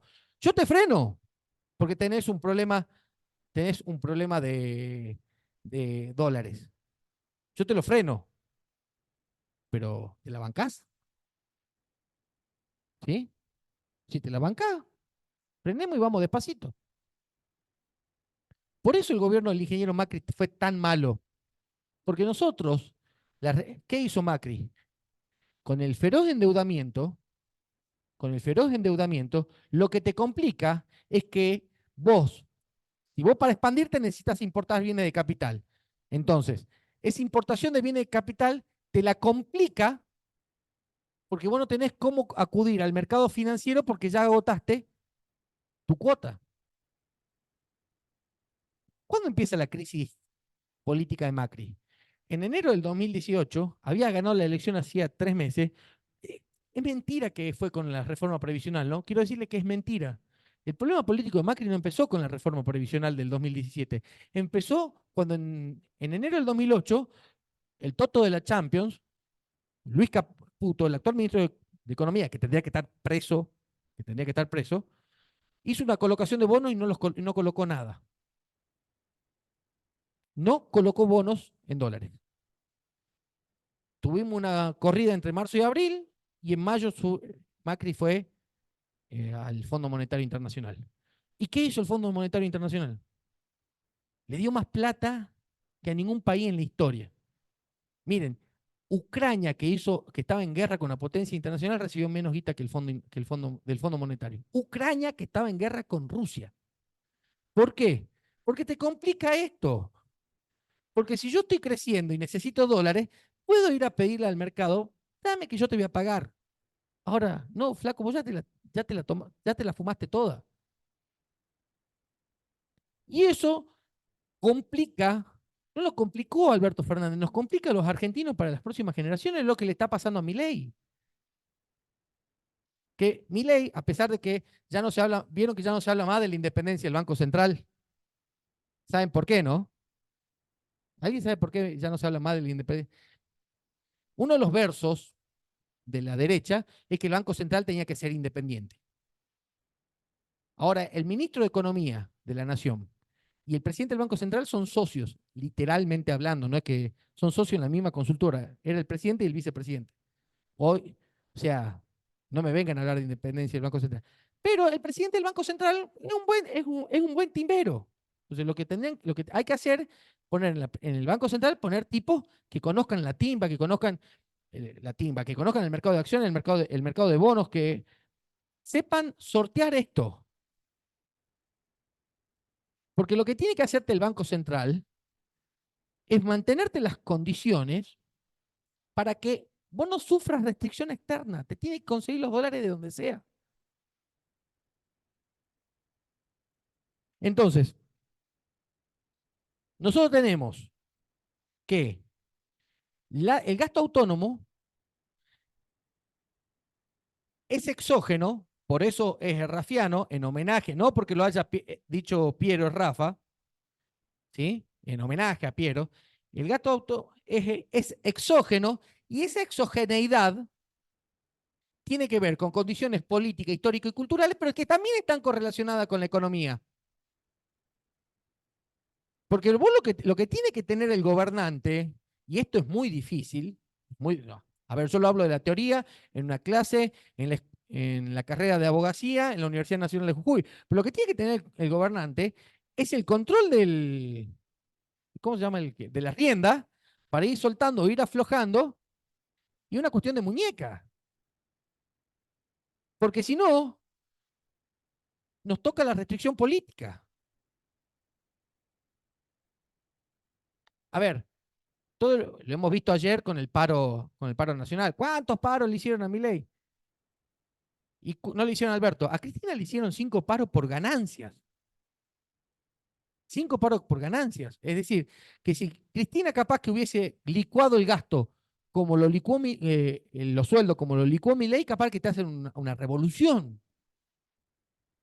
Entonces, son estas cuestiones las que te van condicionando el manejo cotidiano de la economía. Y vos vas largando el gasto autónomo, que te genera, que te empieza a mover el aparato multiplicador para que en definitiva los empresarios inviertan y generen laburo. Porque si los empresarios no invierten, no va a haber laburo privado. Pero para que haya laburo privado tiene que haber demanda. Y para que haya demanda tiene que haber gasto autónomo. ¿Me doy a entender? No es muy difícil. O sea, no es muy difícil. No sé, capaz que yo, porque hace años que vengo discutiendo esto, para mí es re natural, pero no es muy difícil. O sea, es la cotidiana, es decir, alguien gasta, alguien traslada y alguien que ve que tiene mucho consumo y dice, acá está el negocio, voy e invierto. Porque además, las decisiones de inversión, ¿sí? Las decisiones de inversión no son de la noche a la mañana. Yo siempre les cuento, Kalecki le daba un tiempo de 18 meses, pero hay que ponerle un poco más de 18 meses. ¿Por qué las decisiones de inversión, primero, son descentralizadas? ¿Qué sé yo? ¿Tu nombre cómo era? Pablo y yo no tenemos relación, excepto que nos vemos 2 veces a la semana en una clase de economía y es probable que no nos veamos más. Pero capaz que los dos somos inversores y tomamos decisiones de invertir independientemente el uno del otro. ¿Sí? Entonces, las decisiones de inversión no son descentralizadas, tienen que ver en un contexto. Y a ustedes, el día de mañana, va a venir, porque además los abogados, quiero que sepan algo, sabemos de todo. A mí me preguntan, ¿vos sabés? Sí. Antes que digan eh, sobre qué, ¿vos sabés? Sí. Nosotros sabemos de todo. Y si no sabemos, lo averiguamos. Y ahora con que tenemos. ¿Ah? No, no, y a veces lo inventamos, a veces lo inventamos. Hay que ser bastante creativos. Consejo, lean mucha literatura. Así saben redactar bien. Así cuentan bien. El derecho es contar, el ejercicio de la profesión en el litigio, básicamente es construir una hipótesis del caso. Esa hipótesis del caso, que le van a decir hipótesis del caso, la teoría de la argumentación, bla, bla, es contar un cuentito, es contar una historia. Entonces, lean a los clásicos. Lean a los pensadores clásicos, leanlo a Humberto Eco, leanlo a Vargas Llosa, no lo escuchen a Vargas Llosa, lean los libros de literatura de Vargas Llosa, pero no lo escuchen a Vargas Llosa. Leanlo a García Márquez, leanlo a Octavio Paz, Borges, cuenten un cuentito. Iba cruzando por la calle con el nietito y vino el auto y el daño no, y encima, y quedó toda la familia mal, todo triste, y todo el barrio, entonces el daño es grande. Era, cuenten un cuentito. Entonces, las decisiones de inversión, ¿sí? Como no tienen que ver, son descentralizadas, ¿sí? Tampoco es que, por eso, y tampoco que la decisión de inversión es rápida, tienen lentitud. A ver, yo tomo la decisión de invertir. Bien, veo un negocio porque, nada, por lo general tenía una necesidad y veo un negocio. Digo, acá puede haber un negocio. Voy y lo consulto con la almohada. Ustedes lo consultarán con sus parejas. Entonces, consultan con la almohada, con su pareja le dice, después de una semana le dice, sí, la verdad que estuve pensando, metele, van a ver al contador van a ver al contador. No, van al banco primero. Sí, está buena la idea, tráeme la carpeta bancaria. Por Dios, hacer una carpeta bancaria es más fácil. Se me ocurren 2 millones de guarangadas y estoy siendo grabado, así que me quedo callado. Viene la carpeta bancaria, que la carpeta bancaria va y viene y te dicen, tenés que hacer los últimos 3 pagos de los impuestos de la declaración jurada, entonces tenés que armarte todo un balance, te lleva 2 meses más y cuando te aprueban, no, este crédito pasa la capacidad de la sucursal, lo mandamos a Buenos Aires, entonces llamás a Buenos Aires, ya pasaron 6 meses. Te aprueban el crédito, está la plata, hacer los pedidos de las cosas y hasta que largar 6, 7 meses más. Y después empieza a arrancar. No es que vos pusiste el negocio y arrancaste. No es que pusiste la industria y arrancaste. Después tenés que hacer los proveedores, las cadenas de venta. Claro, ¿cómo vas a vender algo? No, yo tengo un crédito del banco. No, pero vas al, qué sé yo, tenés que armarte las redes de viajantes. O sea, no es fácil. Tienen lentitud y tienen tiempo. En ese tiempo, en ese tiempo, ¿qué te observa el empresario? Que la demanda efectiva no se caiga y que no sea un pico. Porque además, vos lo que tenés que hacer es tener mercado. Y para que haya mercado, la gente tiene que tener plata en el bolsillo. ¿Y cuál es el problema de Argentina? Que los procesos políticos cada 4 años nosotros cambiamos. Entonces, la idea del pacto de mayo que hizo Milei está buena, pero lo que pasa es que te pone el contenido del pacto donde te ata las manos por 30 años. O sea, ¿es su pacto o es la nada? No, no, che, nos sentemos a charlar, ponga- pongámonos a conversar y nos pongamos de acuerdo en 10 políticas. ¿Querés 10 políticas? ¿Querés 5 políticas? ¿Querés 1000 políticas? No, yo no, pero lo discutamos, no me lo impongas. Y lo viene imponiendo porque no los asfixia a los gobernadores. Los asfixia a los gobernadores. Entonces, los diputados que responden a los gobernadores y los senadores. Entonces, eh, acá es importante saber otra cosa, que para que empiece a funcionar el acelerador, tenemos que ver cómo está la capacidad productiva. Yo a ustedes les dije, cuando la capacidad productiva está a pleno, ¿a qué porcentaje está? Al 80, perfecto. ¿Por qué? Porque el empresario, ¿sí? El empresario dice, yo tengo 10 máquinas, uso 8, porque si se me rompe una, si se me rompe una, la uso. Y si tengo un pico de demanda, la uso. Ahora, cuando esto es sostenido, yo no puedo estar al palo siempre. Entonces, no puedo estar al palo siempre. Entonces, lo que tengo que hacer es ampliar la capacidad productiva. Ahora, ¿para qué? yo tomar esa decisión, si ya estoy instalado como empresario para dar el paso cuantitativo, no cualitativo, cuantitativo, tengo que observar a lo largo del tiempo que la demanda efectiva no se me cae. Y es importante el rol del Estado para que la demanda efectiva no se caiga. Vamos a ver cómo estamos con el tiempo. Tenemos un par de minutos más, así empezamos a hablar de Kalecki. Bien. Bueno, decíamos que las decisiones de invertir no son inmediatas, ¿sí? Porque el incremento de la demanda debe percibirse como suficientemente persistente para generar la inmovilización de recursos requerida para incrementar la capacidad productiva. Porque además hay otro tema, cuando yo voy a incrementar la capacidad productiva, tengo que, durante esos 2 años, tengo que inmovilizar recursos propios, los tengo que inmovilizar para generar un aumento de la capacidad de demanda, ¿no? Y sigue diciendo Medici, ello explica que la primera reacción ante el incremento de la demanda autónoma sea el incremento de la tasa de utilización.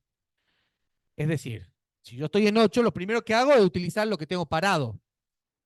Recién cuando estoy al palo, estoy a 100, amplío la capacidad. Entonces compro nuevas máquinas. Pero mi primera reacción es utilizar lo que yo tengo parado por las dudas. Ahora bien, si yo tengo una capacidad, creo que está el 56 ahora o un poquito menos, el 54, ¿para qué voy a invertir?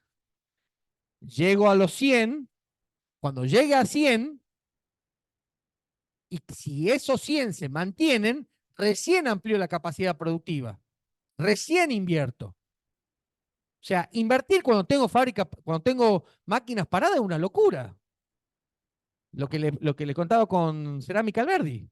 Cerámica Alberdi eh, abrió el tercer horno, cuando tenía que abrir el cuarto horno, dice, no, no sabemos quién gana las elecciones del 2015. Cuando ganó el capitán Reposera, se empezaron los quilombos y no se amplió Cerámica Alberdi. Entonces, los empresarios son conservadores, ¿no? O sea, no crean que los empresarios son, no son todos Henry Ford, ¿sí? No son todos Henry Ford que dicen, che, yo pongo, le pago a mis empleados para que mis empleados me puedan comprar el auto. Que ese fue el gran descubrimiento de Ford, más allá de el modelo de producción, ¿sí? Que hizo, y no, dijo, che, yo les pago bien a mis empleados para que mis empleados me compren. Entonces, el Forte fue el auto más vendido de la historia hasta que vino el escarabajo de Volkswagen.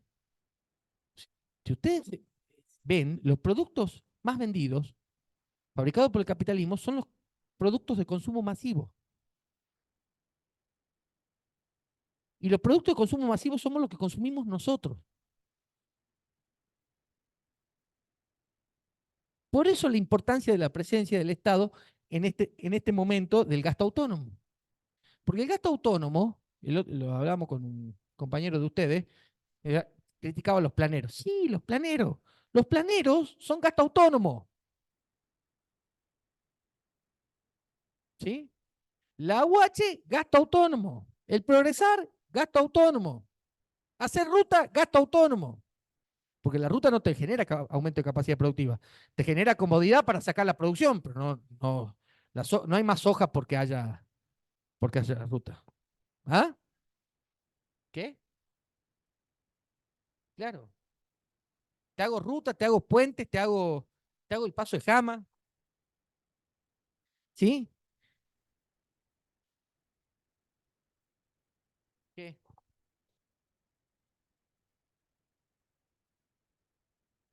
El Estado no, se financia con monedas. El Estado se financia emitiendo. Eso lo vamos a ver en la segunda parte. 4 casilleros de nuevo. Pero el Estado se financia emitiendo monedas. Después larga bonos y recupera. El bono y el impuesto tienen un rol. Es destruir la emisión. Olvídense. ¿Ves que me hace, las hace? A mí es que vos quedate tranquilo, lo vas a ver en el final. Esto es parcial. El Estado se financia de emisión. Punto. Después para eliminar esa emisión, ¿no es cierto? Saca bonos y pone impuestos. Pero eso cuando veamos el circuito económico, que va a ser la bolilla que viene, o sea, la próxima clase teórica va a ser vamos a arrancar con la bolilla 4, las teorías monetarias. El Estado se financia emisión y después larga bonos para recuperar esa emisión y los impuestos para para recuperar esa emisión. ¿Sí? Si estás, yo subí en el drive, está el libro de El mito del déficit fiscal de Stephanie Kelton, ahí tenés la respuesta. Así que el que esté ansioso por saber la respuesta de cómo se financian los estados, está el libro de Stephanie Kelton en el drive. Yo le di todo el material, ustedes después hagan lo que quieran. Muchos libros le van a servir incluso para discusiones. Bien, bueno, y la conclusión de este trabajo del supermultiplicador que está en el drive y que, por favor, léanlo, porque una pregunta va a salir de acá. Spoiler. Una pregunta sale de acá. No sé qué sale, no sé ni yo qué va a salir. ¿Sí? Explique. Claro, es lo que estamos viendo acá. Está en el drive. Del supermultiplicador rafiano. Una pregunta va a salir del trabajo de Medici y Boskin. Más ayuda ya no. Más ayuda ya no.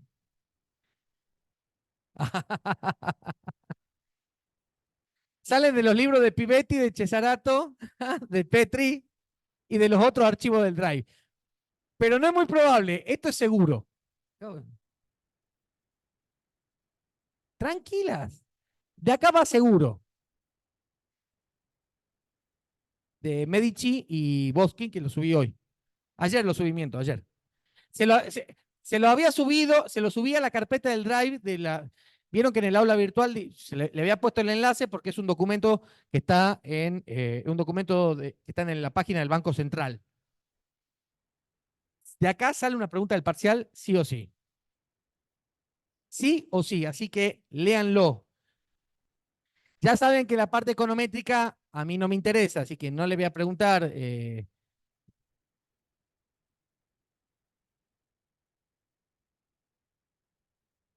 Esta se van 6 casilleros, ¿no? No sé, el lunes lo vamos a definir.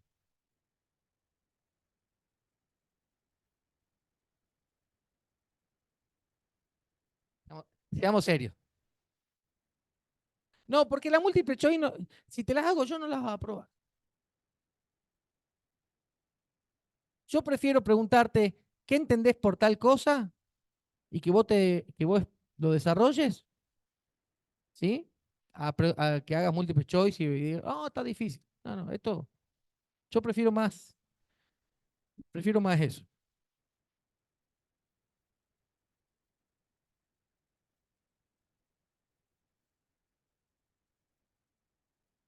Depende del día. Si hace frío, prepárate para escribir. Bien. Bueno, y un poco las conclusiones,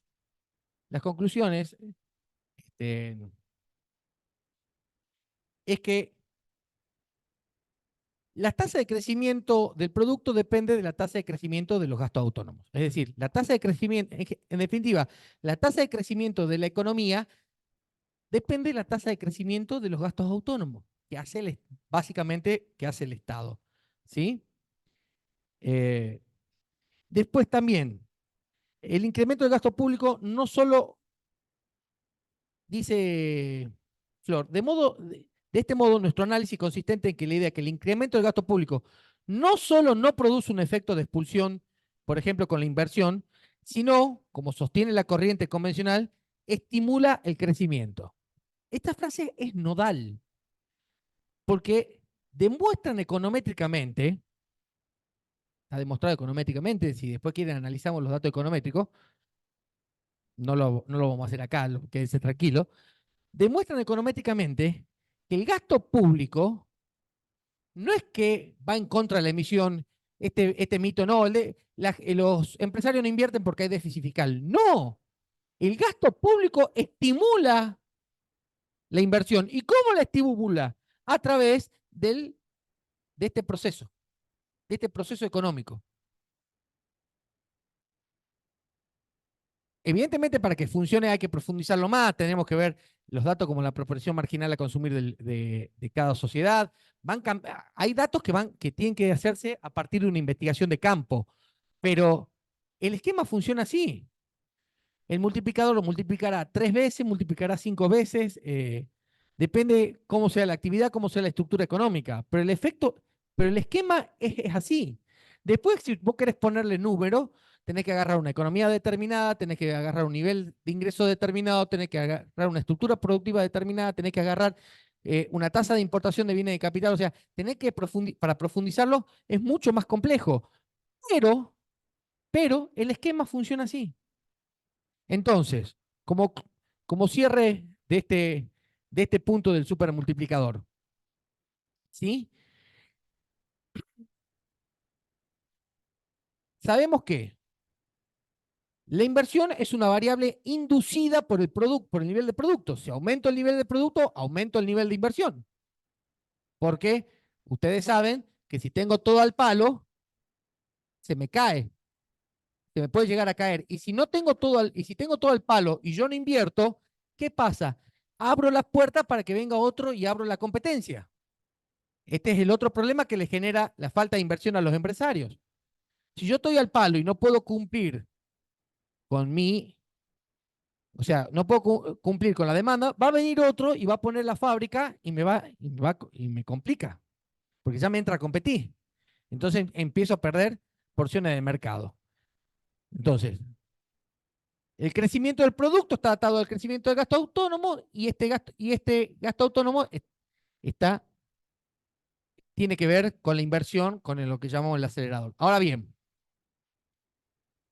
si nosotros, en, en una economía dada, supongamos Argentina 2024, vemos que el gasto público subió o bajó este 2024. Bajó. La masa salarial, la masa salarial que cobramos todos los trabajadores argentinos, en términos reales, ¿subió o bajó?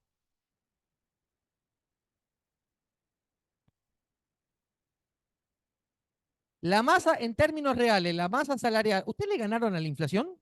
¿Su sueldo le ganó? Ah, entonces bajó. Claro. Si el gasto público bajó, si la masa salarial bajó, ¿sí? Y si sabemos, por teoría y por econometría, si sabemos que esto sobre reacciona, porque el supermultiplicador sobre reacciona, acelera, pero también desacelera, cómo creen que va a venir el año económico en el producto? ¿Sube o cae? Cae. Entonces, cuando venga un cliente y te pregunte, che, mira, tengo una guita, cobré una herencia. ¿Y en qué invierto? No sé, fugala, le vas a decir. Fugala no significa que te la lleves al exterior, significa comprar dólar y meterlo bajo el colchón o en una caja de seguridad. No. Eso es fugarla, no es dejarla en el sistema financiero. ¿Sí? Fugala. Ahora, si vos ves que viene un presidente que te aumenta el gasto público, que te da aumentos salariales por decreto, aunque no haya paritaria, y que hay movimiento, y va a llegar un momento que vos vas a empezar a invertir. Entonces, lo que quiero que ustedes entiendan en todo este proceso es como analizando 2 o 3 datos que salen en la tapa de los diarios, entienden el ciclo económico. Sí, no, la bicicleta financiera es otra cosa. La bicicleta financiera es un mecanismo de endeudamiento en pesos, o sea, entran dólares, cambio los dólares por pesos, compro títulos en pesos, gano plata en pesos, me voy y gané en dólares. ¿Sí? Es una cuestión financiera que te puede servir para relajar la restricción externa. De hecho, Brasil hace 20 años que viene bicicleteando. ¿Qué hace qué hacen los inversores en Brasil? Pero vos tenés inversores productivos e inversores financieros. Esto lo vamos a ver, creo que en la bolilla 6. 7 casilleros. Pero el inversor financiero pone guita, ¿sí? En Argentina entra con $1 a 1000 en enero, ¿sí? Enero ya viene con $1000, eran 1.000.000 de pesos, al 10% eran 1.100.000. En febrero tenía 1.110.000, vas haciendo interés compuesto. Y en mayo, o sea, fue bajando la tasa, pero te fuiste con 1.400.000. Compraste dólares y te fuiste con $1.400. Ganaste un 40% en dólares. En dólares. ¿Sí? Y vos para ganar 40% en dólares, con la tasa que tiene la Fed ahora, que es más o menos el 5%, necesitas 8 años. Y acá lo ganaste en 5 meses. Esa es la bicicleta financiera. ¿Es mala? No es ni mala ni buena, porque si vos la utilizás, cuando vos nosotros dijimos que el supermultiplicador sobre reacciona. Entonces, cuando vos te empezás a quedar sin dólares, porque la economía creció mucho, y en vez de poner un cepo, como pusiste el 1 de noviembre del 2011, en vez de poner un cepo, empezabas a jugar con las tasas de interés, con tasas de interés positivas, y por ahí la historia era otra. Pero este fue el mal consejo de Moreno. Este fue el mal consejo. Lo que habría que haber hecho en el 2011 no es la bicicleta, es bicicleta financiera, es carry trade. Yo necesito que vengan dólares. También hubiese puesto restricciones al turismo, porque Argentina es muy deficitaria en materia de turismo, ¿no? O sea, la cuenta turismo, los argentinos gastamos más en el exterior de lo que el exterior gasta en Argentina. Entonces, ahí hay que poner un límite, porque encima los argentinos que se van al exterior son las clases medias altas y altas. O sea, son los menos y nos salen caros. Pero incluso, incluso, Manuel Cruz hizo un trabajo que no lo publicó, pero me lo contó, eh, que, que Argentina en los últimos 40 años fue superavitaria en materia comercial. ¿Qué es o sea, nosotros hemos exportado más de lo que hemos importado. ¿Y cuál ha sido el problema nuestro? El endeudamiento. Porque si bien nosotros podemos tener superávit comercial, la cuenta corriente final terminamos pagando porque estamos fuertemente endeudados. ¿Y cuáles son los procesos de endeudamiento de la Argentina? ¿Cuáles fueron los procesos de endeudamiento de Argentina? La dictadura, el del arruismo y el macrismo. Porque el menemismo, en definitiva, significó un ordenamiento de toda la deuda que fue el periodo militar alfonsinista,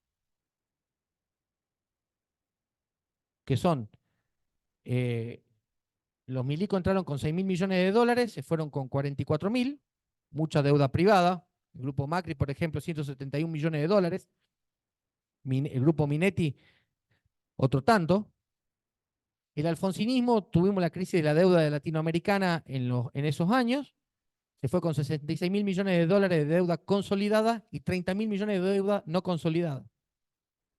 Además del error que hizo Alfonsín porque la nacionalización de la deuda externa, si bien le hicieron Cavallo y Melconian, este Melconian que anda hablando por la tele, la legalización la hizo Alfonsín con las comunicaciones A656, 657 y 658 del Banco Central. Si querés buscarla, de julio del 85, que las hizo con su RUIL. ¿Por qué las hizo su RUIL? Porque lo pusieron para eso. Porque el primer ministro de Economía de Alfonsín, Bernardo Greenspun, chapó. Era un tipo radical, era un tipo clásico, era un tipo que tenía los huevos puestos y era un tipo que estaba armando un club de deudores para desconocer las deudas ilegítimas. Y lo llamaron, le dijeron, estaba en Nueva York, le dijeron, vos ya no sos más el ministro de Economía. Así opera el poder. El poder no opera por oferta y demanda. El poder opera así. Entonces, ¿qué ha pasado a Argentina? ¿Por qué si exportó más de lo que importó somos pobres? Y porque pagamos mucha deuda. Nos cansamos de pagar deuda externa. y deuda que se fuga. ¿Por qué? Porque no tuvimos política monetaria en los últimos 50 años. Y la bicicleta financiera, el carry trade, te hubiese servido ¿para qué? Para sortear el problema del sobremultiplicador cuando sobre reacciona para arriba. Porque cuando sobre reacciona para abajo, la restricción es la política. Y esto tiene que ver, más allá que con Kalecki hay algunas diferencias teóricas, esto tiene que ver con los aspectos políticos del pleno empleo, que también probablemente puede llegar a salir alguna pregunta. ¿No que 14 páginas, tampoco es que... Chicos, en serio, ¿no? Si ustedes creen que esto somos el siglo XXI, ¿no? Somos el siglo XXI. Yo no quiero saber cómo van a hacer cuando rindan internacional privado. Yo les conté a ustedes, cuando yo me puse a estudiar internacional privado, que estudié el libro de Bogiano, que era el juez de la corte, que fue destituido, que habrá sido mal juez, pero era un buen jurista, para mí era chino básico y estaba en sexto año en la facultad y tenía buen promedio, ¿no? Kalecki habla de los aspectos políticos del pleno empleo. ¿Cómo se llama esta materia? Economía política. Si ustedes ven en otros planes de estudio, se llama Introducción a la Economía, en las mismas facultades, ¿no? Introducción a la Economía, macroeconomía, micro, coso. Esto se llama economía política porque nosotros hablamos de cuestiones exógenas, que son las que movilizan el ciclo económico. De hecho, vamos a ver que la inflación no es un fenómeno monetario, sino que la inflación es un fenómeno de puja distributiva. Lo vamos a ver más adelante. Entonces, Kalecki te empieza un paper en el año 42, en abril del 42, supongamos que sea. No sé cuándo fue esta conferencia, tendría que ver, ¿no? Pero la conferencia del año 42, esto fue en Cambridge, te empieza un texto diciendo, es posible hacer el pleno empleo si el Estado gasta. Y da el ejemplo hasta de la Alemania nazi. O sea, si Hitler se moría el 31 de agosto del 39 y no invadía Polonia, ojo, ¿no? Ojo.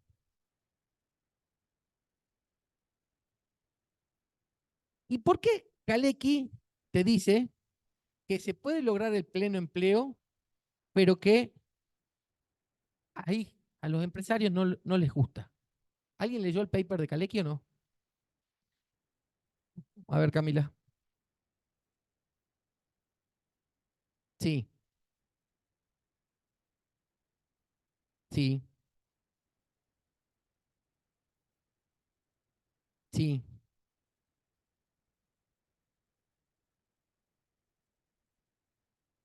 O sea, estamos hablando de un tipo que escribió en Polonia para una conferencia en Cambridge en el año 42, publicada en el año 43.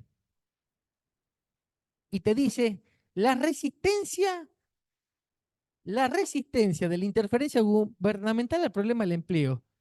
¿Qué es lo que quieren los empresarios? No, el problema del empleo es mío, vos no te metás. El empleo privado, tenemos que hablar de la confianza, no metas el gasto autónomo, no te pongas a gastar en boludeces, porque si vos gastás en boludeces, y eso vamos a verlo después, ¿qué piensa el marginalismo? No, que el gasto viene es después de los impuestos. Vos tenés que recaudar y después gastás. Si vos invertís la lógica y primero gastás y después recaudás, como vamos a ver con la teoría monetaria moderna, si vos invertís la lógica, esa resistencia se tiene que caer. ¿Sí? Esa resistencia se tiene que caer. Porque si vos me decís, si vos gastás, si vos recaudás y después gastás, entonces para gastar más, ¿qué tenés que hacer? Tenés que recaudar más. Si vos querés, hay una vida mejor, claro, es carísima, entonces tenés que laburar más.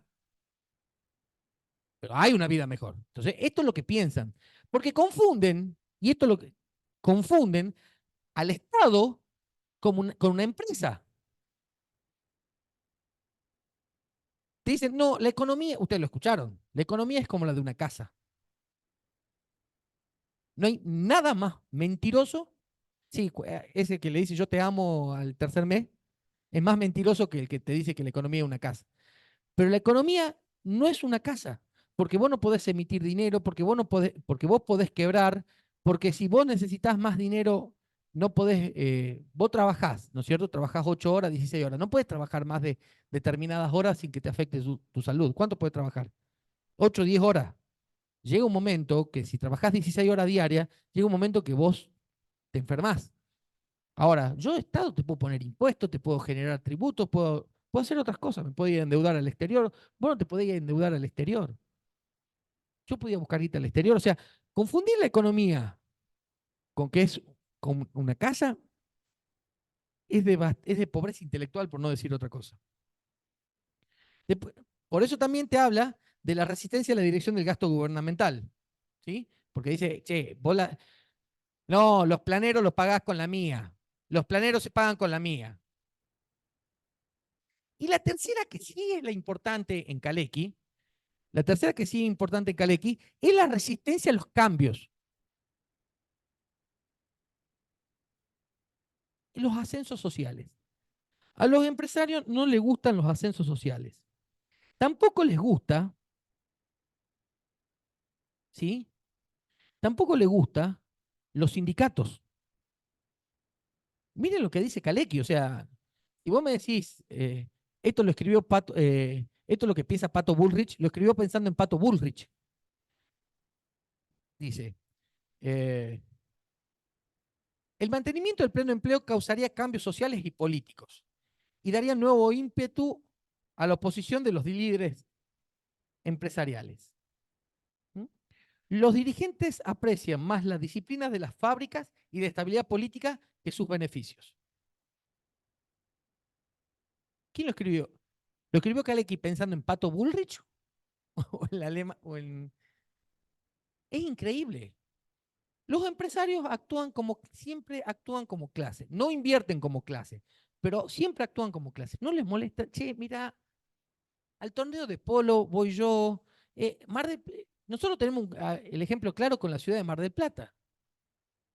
O sea, yo siempre, no le subí porque la verdad que salí de acá, el frío que hacía el miércoles, ayer no sé, yo le tengo una alergia al frío, no sé si es psicológica o no, pero ayer estuve todo el día en cama, que les iba a subir esto de la historia del peronismo de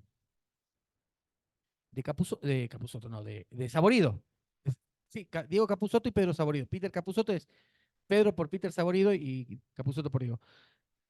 Esto que estaba el tipo en la playa y cayó una camioneta llena de gente y se puso a escuchar cumbia, a hacer asado, a hacer todo. Y los tipos que estaban tranquilos en la playa viendo el horizonte, leyendo un libro, se tuvo que agarrar y se tuvo que ir muy molesto.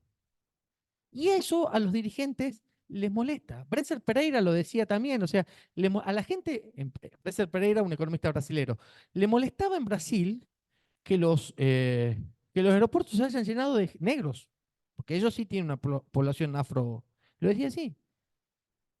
A los empresarios les molesta eso. Y les molesta también, ellos quieren las disciplinas en la fábrica. ¿Qué es las disciplinas en la fábrica? Que nadie les cuestione nada y que si te tiene que sancionar, te sancionan y que no te hagan paro ni esas cosas.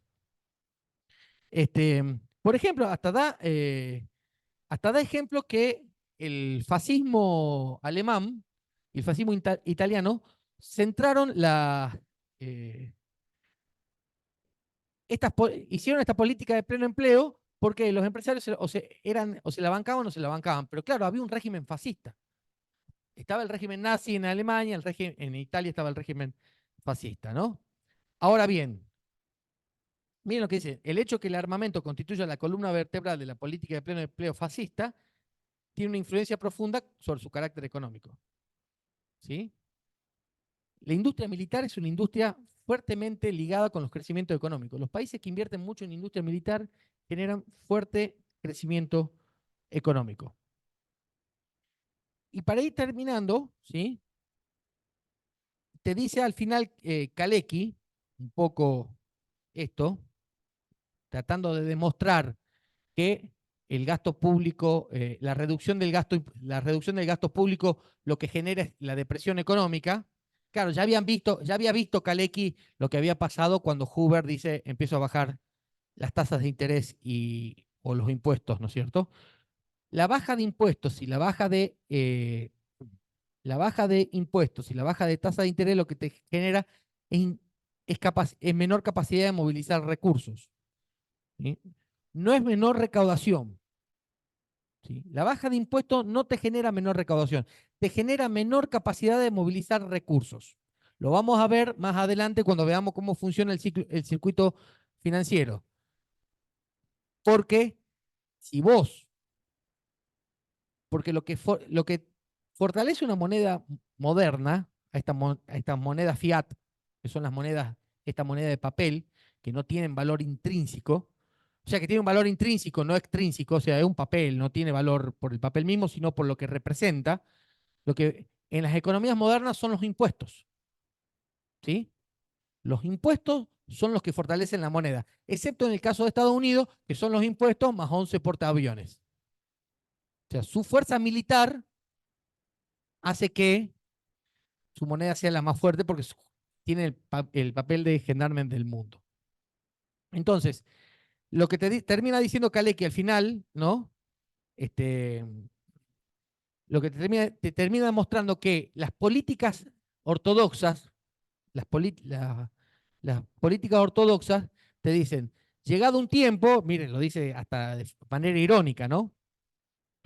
Así en un tiempo muy remoto, la tasa de interés tendría que ser negativa y el impuesto al ingreso tendría que ser un subsidio al ingreso. O sea, si vos vas la baja de impuestos y la baja de tasa de interés te puede llegar a generar un problema de depresión económica. Pero, ¿por qué lo... cerrar la sesión? Pero, ¿por qué? ¿Qué tiene que ver esto? ¿Qué tiene que ver esto, lo del pleno empleo, con el supermultiplicador y con la demanda efectiva? Que, como dijimos, esta es una materia que es economía política y hay gente que no le gusta que haya pleno empleo.